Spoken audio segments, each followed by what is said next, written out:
नमस्कार, स्वागत है आप सभी का। मैं हूं आपके साथ शावनी पटना। बुलेटिन की शुरुआत करेंगे। राज्यपाल लेफ्टिनेंट जनरल गुरमीत सिंह गुरुवार को नैनीताल राजभवन पहुंचे। वहीं सुबह राज्यपाल कैंचीधाम मंदिर दर्शन के लिए पहुंचे थे, जहां पर उन्होंने बाबा नीम करौली महाराज जी के दर्शन के लिए और प्रदेश की खुशहाली की कामना की थी। इस दौरान राज्यपाल गुरमीत सिंह ने कहा कि आज ऐसा लगा कि बाबा के साक्षात दर्शन किए हैं और उन्होंने आशीर्वाद दिया है।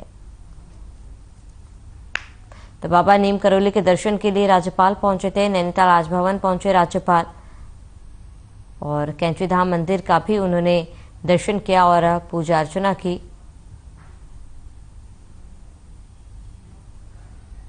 तो राज्यपाल गुरमीत सिंह नैनीताल राजभवन पहुंचे और इस दौरान बाबा नीम करौली के भी उन्होंने दर्शन किए।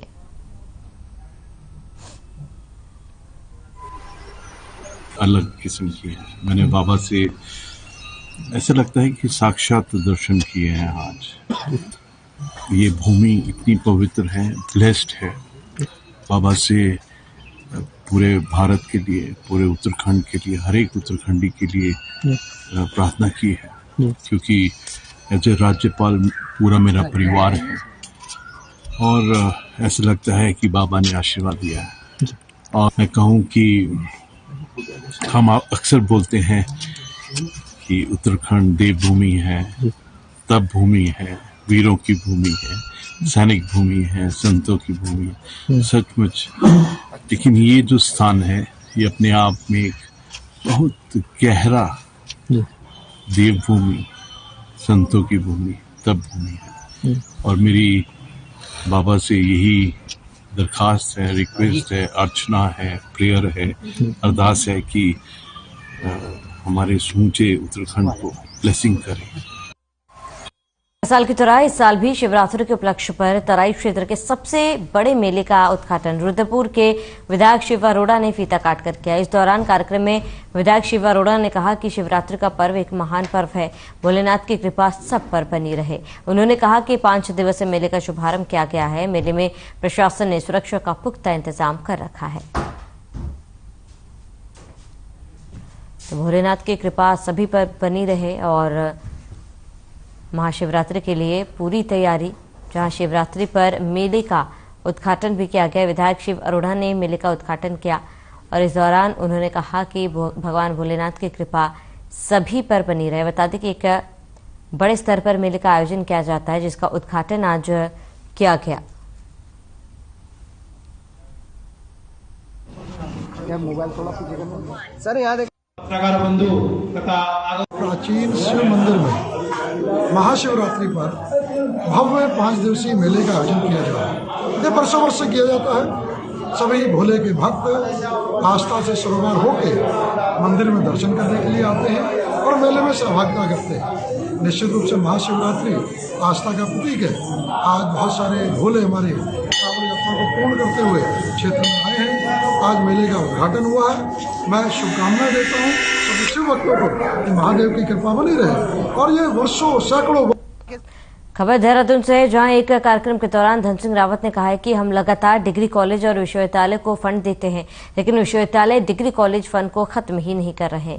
उन्होंने इसे गंभीरता से लेते हुए कहा कि मार्च के एंड तक सभी डिग्री कॉलेज और विश्वविद्यालय को बताना होगा कि आखिर वो फंड खत्म क्यों नहीं कर रहे और अगर खत्म किया गया तो कहां पर उसको लगाया गया। तो फंड खत्म करने को लेकर जांच की बात कही गई। इसके साथ ही मामले की गंभीरता से जांच हो। धन सिंह रावत का भी बयान सामने आया। उन्होंने कहा कि आखिर फंड को खत्म क्यों नहीं किया जा रहा, इस पर भी कई बड़े सवाल। जो लगभग हमारे 17,000 स्कूलें हैं सरकारी, तो उनका एक सर्वेक्षण कराया है और आरएस बनाना है, बाउंड्री वाल, और डी में यह है कि पूरी स्कूल नहीं बनानी। तो पूरे प्रदेश से जो है अब हम पे स्कूलों का वो हो गया है और इस बार भी 300 से ज़्यादा स्कूलों को हमने जो जीर्ण थे उनको ठीक कराया है। लगभग 100 से ज़्यादा स्कूलों को पैसा दिया है नई बिल्डिंग के लिए और 2025 तक हमारे राज्य में स्कूलों की पूरी कायाकल्प। खबर देहरादून से है, जहां कांग्रेस मुख्यालय में राष्ट्रीय प्रवक्ता अभय दुबे ने प्रेस वार्ता की है। इस दौरान प्रदेश उपाध्यक्ष संगठन मुख्य प्रवक्ता सहित कई पदाधिकारी भी मौजूद रहे। राष्ट्रीय प्रवक्ता ने प्रेस वार्ता के दौरान कहा कि फरवरी 2016 में प्रधानमंत्री नरेंद्र मोदी ने उत्तर प्रदेश के बरेली रैली में किसानों की आमदनी दोगुनी करने का वादा किया था, लेकिन वादे का कोई असर देखने को नहीं मिला। आज भी किसान की रोजाना आमदनी केवल 27 रुपए ही बताई जा रही है। आजादी के अमृत काल में देश के 12 करोड़ लोगों के रोजगार छिन गए। केंद्र सरकार ने किसानों को आमदनी दोगुनी करने के बजाय अडानी की आमदनी को 100 गुना करने का काम किया। केंद्र सरकार ने अडानी को जो अनैतिक लाभ पहुंचाने का काम किया है, उसका खुलासा करने की कांग्रेस मांग करती है। राष्ट्रीय प्रवक्ता ने कहा कि प्रधानमंत्री मोदी के वक्ता और व्यवहार में अंतर है। तो किसानों की आमदनी को लेकर इस दौरान सवाल भी उठाए गए और राष्ट्रीय प्रवक्ता अभय दुबे ने प्रेस कॉन्फ्रेंस की थी। इस दौरान उन्होंने जमकर बीजेपी पर निशाना साधा और कहा कि बीजेपी की कथनी और करनी में बहुत अंतर है। जहां किसानों की आमदनी को लेकर प्रेस कॉन्फ्रेंस की गई, तो डीजीपी अशोक कुमार हल्द्वानी पहुंचे, जहां उन्होंने हल्द्वानी कोतवाली का बारीकी से निरीक्षण किया। इस दौरान डीजीपी अशोक कुमार ने मालखाने, मेस और असलहे के साथ ही अभिलेखों के रखरखाव का भी निरीक्षण किया। कोतवाली में आगंतुकों और महिलाओं के लिए बनाए गए हेल्प डेस्क की डीजीपी ने तारीफ की और कोतवाली परिसर में साफ सफाई की व्यवस्था को देख डीजीपी बेहद संतुष्ट नजर आए। निरीक्षण के दौरान आईजी कुमाऊं नीलेश आनंद भरणे और एसएसपी पंकज भट्ट भी मौजूद रहे। इस दौरान मीडिया से बात करते हुए डीजीपी अशोक कुमार ने कहा है कि उनके द्वारा कोतवाली का बारीकी से निरीक्षण किया गया, जहां साफ सफाई और अन्य व्यवस्थाएं बेहतर मिली है। साथ ही एनबीडब्ल्यू करने और कुर्की के मामलों में कमी देखी गई है, जिनके ठीक करने के निर्देश दिए गए।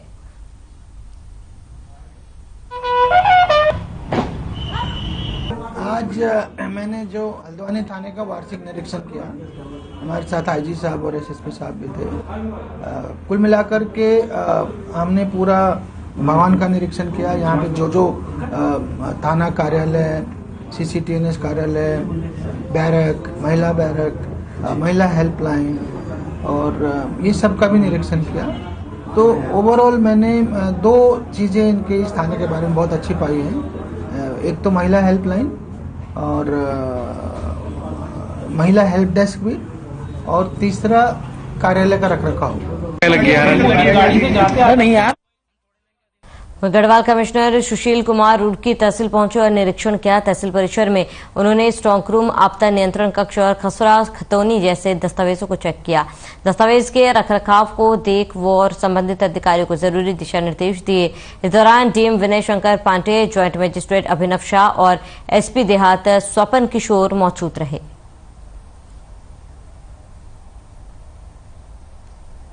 तो गढ़वाल कमिश्नर रुड़की दौरे पर थे और आपको बता दें तहसील कार्यालय का भी जायजा लिया गया, जहां अधिकारियों को कई महत्वपूर्ण दिशा निर्देश भी दिए गए। तो गढ़वाल कमिश्नर रुड़की दौरे पर हैं और तहसील कार्यालय का भी जायजा लिया, जहां अधिकारियों को कई महत्वपूर्ण दिशा निर्देश दिए गए।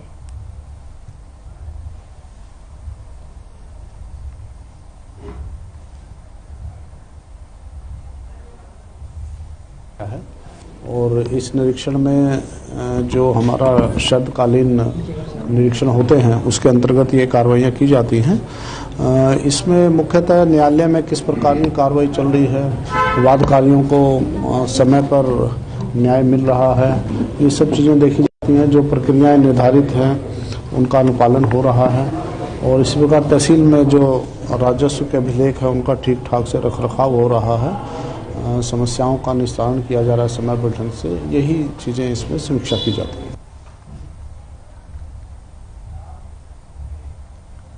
खबर गदरपुर से, जहां न्याय पंचायत आनंद खेड़ा में राष्ट्रीय ग्राम स्वराज अभियान के अंतर्गत कार्यदायी संस्था मां चैरिटेबल ट्रस्ट के माध्यम से 2 दिवसीय शिविर का आयोजन किया गया। आपको बता दें शिविर में क्षेत्र के सभी आशा कार्यकर्ता, आंगनबाड़ी एएनएम, सविता सरकार, शिखा सिकदार, अनिता मलिक, प्रतिमा अल्पना, गुरजीत कौर, सुवर्णा, सोनू यादव आदि मौजूद रहे।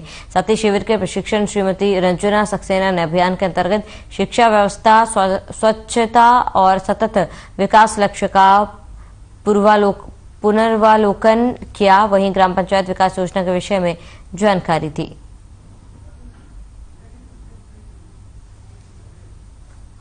तो विकास योजना के विषय में इस दौरान जानकारी दी गई। 2 दिवसीय शिविर का आयोजन किया गया था। यहाँ पर स्वच्छता और विकास लक्ष्य का पुनर्वालोकन किया गया और विकास योजना के विषय में भी इस दौरान सभी को जानकारी दी गई।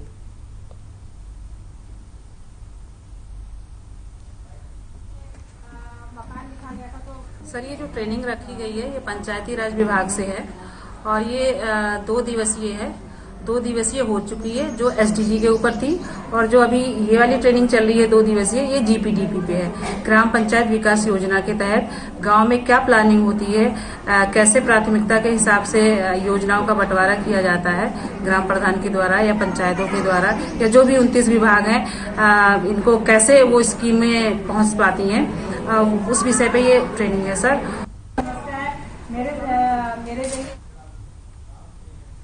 महाशिवरात्रि पर्व पर नीलकंठ मंदिर में जलाभिषेक के लिए करीब 2.5 लाख श्रद्धालुओं के पहुंचने की उम्मीद है। इस बात का अंदाजा इसी बात से लगाया जा सकता है, महाशिवरात्रि से एक दिन पहले ही 50,000 से अधिक श्रद्धालु जलाभिषेक करने के लिए नीलकंठ में पहुंच चुके हैं। जलाभिषेक करने को लेकर श्रद्धालुओं में काफी उत्साह भी देखने को मिल रहा है। ज्यादातर श्रद्धालु यूपी, दिल्ली और आसपास के राज्य से पहुंचे हैं और अपने कंधे पर कावड़ लेकर पैदल मार्ग से नीलकंठ आए हैं।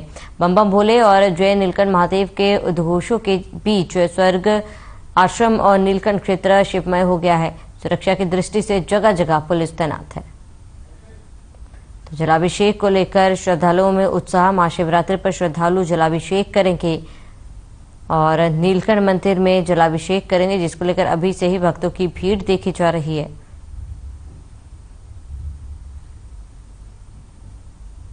तो महाशिवरात्रि पर श्रद्धालु जलाभिषेक करेंगे और इसी को लेकर अभी से भक्तों की भीड़ देखी जा रही है। नीलकंठ मंदिर में जलाभिषेक करेंगे श्रद्धालु।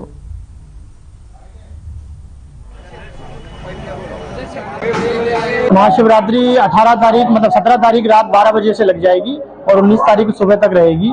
भक्तों का तांता तो अभी से शुरू हो चुका है 12-13 तारीख से और ये 19 तारीख तक चलेगा, क्योंकि 19 तारीख को रविवार है। उस दिन भी काफी अच्छी संख्या में भक्तगण आएंगे और जलाभिषेक करेंगे। प्रतिवर्ष हमारे यहाँ 2 से 2.5 लाख भक्त शिवरात्रि में जलाभिषेक करते हैं। इस साल हो सकता है शायद बढ़े, क्योंकि कोविड के बाद से पहली बार पूरा ये शिवरात्रि का पर्व मनाया जा रहा है, क्योंकि हर बार तो कुछ न कुछ पाबंदियां रहती थी। इस बार ऐसी कोई पाबंदियां नहीं है, तो हो सकता है भक्तों की संख्या इस बार। महाशिवरात्रि पर्व के चलते बम बम भोले तथा हर हर महादेव के जय घोष से वातावरण शिवम हो गया है और वहीं जय शिव शंकर और हर हर महादेव के जयकारों के साथ डीजे की धुन पर कावड़िए गंतव्य की ओर बढ़ रहे हैं। आसपास तथा दूर दराज के कावड़िए भारी संख्या में गंगा जल लेकर घर की ओर प्रस्थान कर रहे हैं। कावड़िए डीजे की धुन पर भजन गाकर थिरकते हुए यात्रा कर रहे हैं। भारी संख्या में कावड़िए मनमोहक कावड़ लेकर पैदल यात्रा कर रहे हैं, जबकि लाखों युवा वाहनों द्वारा हरिद्वार से डाक कावड़ लेकर वापस आ रहे हैं। और वहीं सड़कों पर श्रद्धालु खासकर युवाओं में आस्था और जोश के साथ देशभक्ति का साफ झलक रहा है। बम भोले का जयघोष करते हुए मन में सबसे पहले जलाभिषेक करने की इच्छा लेकर कावड़िए लगातार घर की ओर आगे बढ़ रहे हैं। तो शिवरात्रि को लेकर तैयारी तय हो चुकी है और गंगा जल लेकर घर की ओर प्रस्थान कर रहे सभी कावड़िए हर हर महादेव के जयकारे चारों ओर सुनाई दे सकते हैं। डीजे की धुन पर कावड़िए अब आगे बढ़ रहे हैं।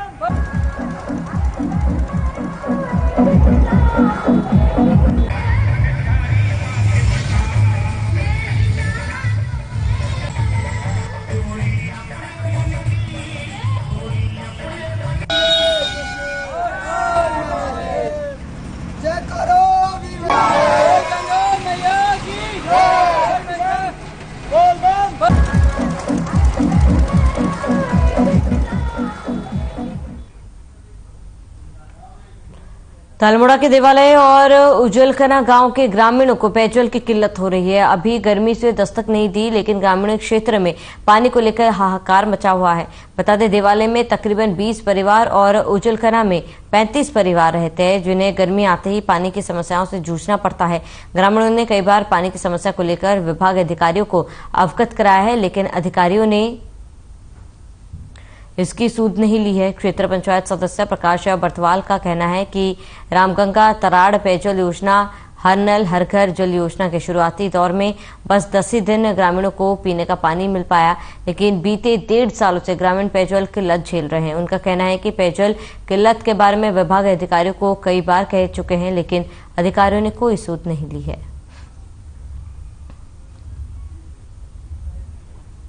पेयजल की किल्लत से पूरा ग्रामीण परेशान है। ग्रामीण क्षेत्र में पानी को लेकर हाहाकार मचा हुआ है।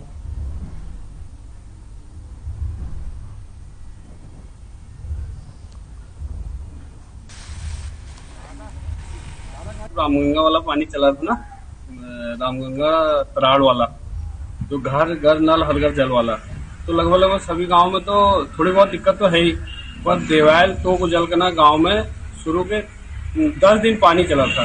उसके बाद आज 1.5 साल हो गया है। यही एक्शन सबको फोन कर दिया, कोई सुध लेने को तैयार नहीं है। और जबकि उस टोक में 30 से 35 मुआवजे रहते हैं और ना उनके पास कोई स्रोत ऐसा है जिससे कि वो अपना पानी का वो कर सके। तो बाजपुर के सिंचाई विभाग गेस्ट हाउस में नेता प्रतिपक्ष यशपाल आर्य ने पार्टी कार्यकर्ताओं के साथ बैठक की, जिसमें 19 फरवरी से कांग्रेस पार्टी द्वारा शुरू की जा रही हाथ से हाथ जोड़ी यात्रा को सफल बनाने को लेकर विचार विमर्श किया गया है। इस दौरान नेता प्रतिपक्ष यशपाल आर्य ने कांग्रेस कार्यकर्ताओं को यात्रा को लेकर तैयारियों में जुट जाने का आह्वान किया और प्रदेश की बीजेपी सरकार का घेराव भी किया। बीजेपी पर बेरोजगारों का उत्पीड़न करने का आरोप लगाया और कहा है कि बीजेपी सरकार में बेरोजगार सड़कों पर दिखाई दे रहे हैं, जिनकी सुध लेने वाला कोई भी नहीं है।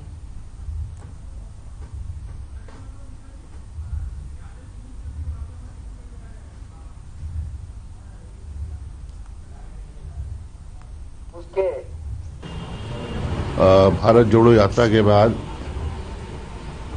हाथ से हाथ जोड़ो यात्रा पूरे प्रदेश में, पूरे देश में सुचारू रूप से प्रारंभ की गई है। उसी संदर्भ में आज एक बैठक हाथ से हाथ जोड़ो को लेकर जो 19, 20, 21 फरवरी को आयोजित होनी है। बाजपुर में एक कार्यक्रम बाजपुर में है और दूसरे दिन गद्दरपुर में है और उसके बाद फिर एक दिन हम नैनीताल में इस यात्रा का शुभारंभ करने जा रहे हैं। तो बीजेपी के प्रदेश प्रवक्ता हनी पाठक ने विधानसभा बजट सत्र को लेकर बयान दिया और बताया कि 13 से 18 मार्च के बीच बजट सत्र होने जा रहे हैं और इस बार विशेष रूप से बजट सत्र को लेकर तैयारी की जा रही है। बजट सत्र अच्छा हो, इसके लिए जनमानस से सुझाव भी मांगे गए। इस बार जनमानस की सुविधाओं के अनुसार यह बजट कराया जाएगा और जनता की उम्मीदों के अनुरूप भी यह बजट आएगा।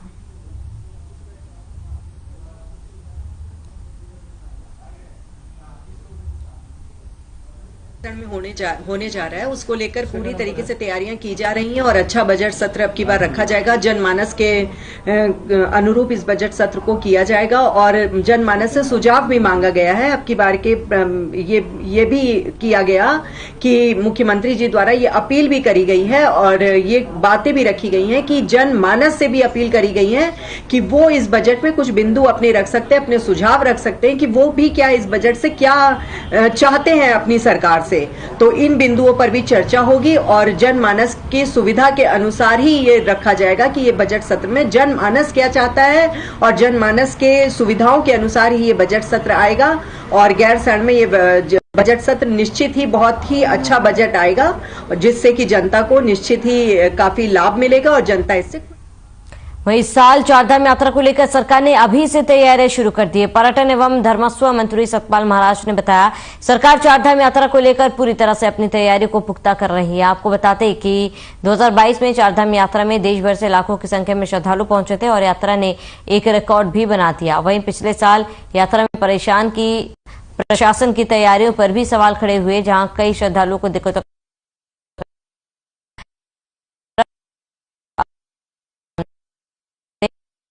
विपक्ष कई बयान दे रहे हैं।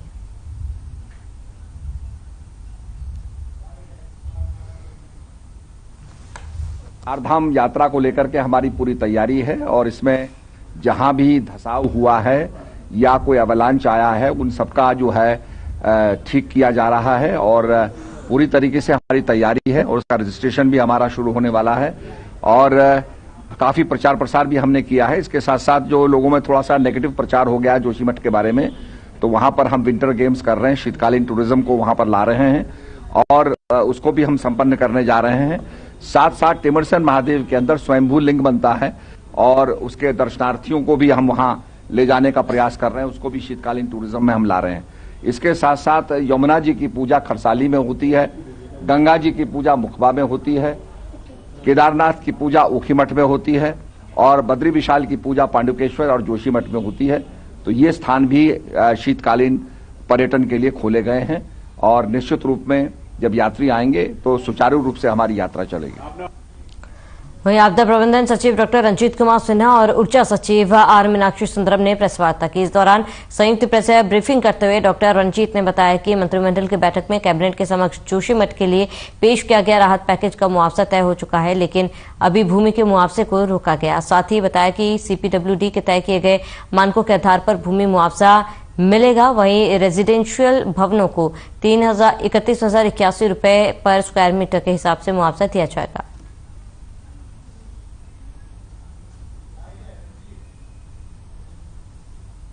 तय किया गया और कल कई लोगों ने कहा कि भाई किस तरह से होगा, क्या रेट रहेंगे, तो एक कोई रेट ऐसा पेपर में छापा गया है, मेरे ख्याल से वो गलत है। अभी रेट हम आपको बताएंगे, नोट कर लीजिएगा। एक तो ये हो गया कि रेसिडेंशियल की अगर हम बात करें, रेसिडेंशियल का जो भी हमने कैलकुलेट किया है, हो सकता है उसमें एक आध थोड़ी बहुत त्रुटियां हो, लेकिन अभी हमने जो टेंटेटिव कैलकुलेट किया है तो निर्णय के अनुसार रेसिडेंशियल दो तरह की बिल्डिंग हो सकती है, लोड बेयरिंग हो सकती है या आरसीसी हो सकती है। लोड बेयरिंग होगा उसका 31,081 रुपया। तो ये मान के चलें जिसका कि ईंटे का बना हुआ घर, उसमें 3 कॉलम नहीं है, तो उसका 31,000 रुपये प्रति स्क्वायर मीटर के दर से उसको दिया जाएगा पर स्क्वायर मीटर।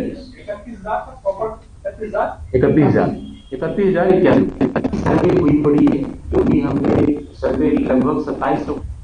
तो महाराष्ट्र के पूर्व राज्यपाल और उत्तराखंड के पूर्व मुख्यमंत्री भगत सिंह कोश्यारी शाम 4 बजे जोली ग्रैंड एयरपोर्ट पहुंच रहे हैं, जिसको लेकर बीजेपी प्रदेश अध्यक्ष महेंद्र भट्ट ने कहा कि पूर्व राज्यपाल भगत सिंह कोश्यारी के स्वागत की तैयारी जोरों शोरों पर की जा रही है। आपको बताते कि भगत सिंह कोश्यारी एयरपोर्ट से सीधे डिफेंस कॉलोनी स्थित अपने आवास पहुंचे। साथ ही बीजेपी संगठन के बड़े पदाधिकारी भी वहां पर मौजूद थे, उनके स्वागत सम्मान के लिए भी वहां पर वे पहुंचे थे। और वहीं आपको बता दें कि बीजेपी प्रदेश अध्यक्ष महेंद्र भट्ट का कहना है कि भगत सिंह कोश्यारी उत्तराखंड के पूर्व मुख्यमंत्री रह चुके हैं और पार्टी के एक वरिष्ठ नेता भी हैं।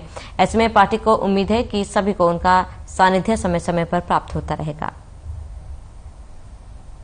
नेता इस प्रदेश के मुख्यमंत्री रहे हैं, महाराष्ट्र राज्य के गवर्नर रहे हैं और क्योंकि अब वो उत्तराखंड आ रहे हैं, कल वो पहुंचेंगे, मैं भी उनके सम्मान स्वागत के लिए एयरपोर्ट जाऊंगा।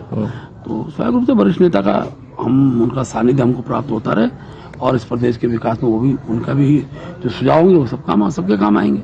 भगत सिंह कोश्यारी जी हमारे बहुत वरिष्ठ नेता इस प्रदेश के मुख्यमंत्री रहे हैं, महाराष्ट्र राज्य के गवर्नर रहे हैं और क्योंकि अब वो उत्तराखंड आ रहे हैं, कल वो पहुंचेंगे, मैं भी उनके सम्मान स्वागत के लिए एयरपोर्ट जाऊंगा। तो स्वाभाविक रूप से वरिष्ठ नेता का उनका सानिध्य हमको प्राप्त होता रहे और इस प्रदेश के विकास में वो भी उनका भी जो सुझाव होंगे वो सबके काम आएंगे। भगत सिंह कोश्यारी।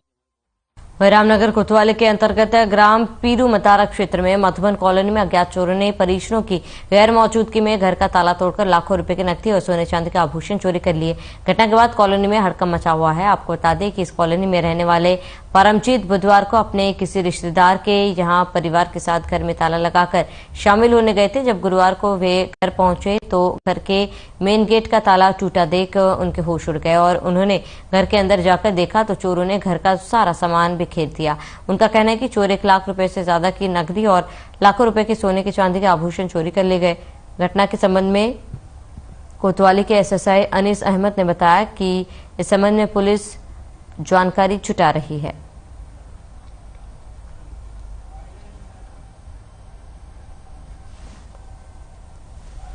जानकारी प्राप्त हो रही है, परमजीत हैं, पीरू मदारम मधुबन कॉलोनी के रहने वाले। ये शादी फंक्शन में जा रखे थे तो इनके घर में एक अज्ञात चोरों ने ताला तोड़ के चोरी की है। तो शुरुआती जानकारी में आ रहा है कि कुछ नकदी और कुछ आभूषण उनके चोरी हुए हैं। अभी तहरीर प्राप्त नहीं हुई है, तहरीर प्राप्त होने पर अग्रिम कार्रवाई की जाएगी। सर मामला ये है, कल 15 तारीख की रात में हमारे मौसेरे भाई मौसी के लड़के का मतलब मरा था, तो सभी लोग वहाँ फंक्शन में गए हुए थे सावत उबत में। तो करीब 11 बजे तक तो घर पे आना जाना रहा समथिंग है। उसके बाद में सभी लोग वहाँ थे, कोई घर पे नहीं था। और जैसे सुबह करीब 6:15 साढ़े 6 बजे आके देखा तो ये घर के सारे ताले टूटे हुए, सब लॉकर सब टूटे हुए, ये जो नकदी थी, जो जेवरात थे, सब सर चोरी हो चुके हैं। वही रामनगर के तराई पश्चिमी वन प्रभाग में पड़ने वाले फोटो पर्यटन जोन के जंगल में एक बाघ के घायल होने का वीडियो सामने आ रहा है। वीडियो वायरल होने के बाद अधिकारियों में हड़कंप मच गया, जिसके बाद चीफ वाइल्ड लाइफ वार्डन ने बाघ को ट्रैंकुलाइज करने के लिए मंजूरी दे दी है ताकि उसका इलाज किया जा सके। वहीं मामले पर जानकारी देते हुए डीएफओ प्रकाश चंद्र आर्य ने बताया कि 2 पशु चिकित्सकों की देखरेख में एक टीम मौके पर रवाना हुई थी, लेकिन सफलता नहीं मिल पाई क्योंकि टीम को बाघ जंगल में नहीं दिखाई दिया। लेकिन फिर से टीम को मौके पर भेजा गया है, जल्दी घायल बाघ को रेस्क्यू कर लिया जाएगा।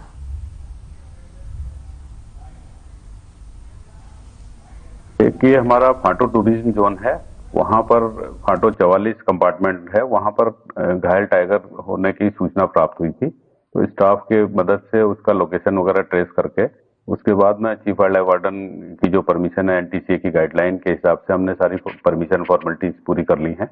कल हमारी टीम और डॉक्टर्स, दोनों डॉक्टर और सारी टीम वहां पे मौजूद थी और उसको रेस्क्यू करने के लिए कल लेकिन लोकेट नहीं हुआ। आज सुबह से टीम लगी हुई है उसके पीछे और वो उसको लोकेट करते ही, जैसे ही लोकेट होगा वैसे ही उसको, क्योंकि हमको परमिशन प्राप्त हो चुकी है, इसलिए उसको रेस्क्यू करके वहां से ट्रैंकुलाइज करके रेस्क्यू करेंगे और उसके बाद रेस्क्यू सेंटर लेके जाएंगे। फिर उसके बाद देखेंगे कि उसका इलाज का क्या तरीका हो सकता है। उसके पैर में एक लंगड़ा के चल रहा है, पैर में ऐसा प्रतीत हो रहा है कि पैर की हड्डी में कोई चोट है उसके, क्योंकि ओपन वुंड नहीं दिख रहा है, खुला घाव दिख नहीं रहा है, अंदरूनी चोट है, वो पैर रखने में उसको दिक्कत आ रही है।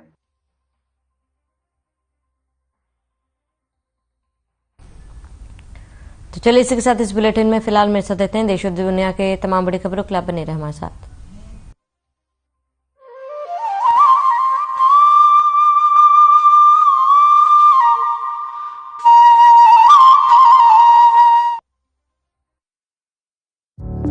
Through constant innovation, the group provides its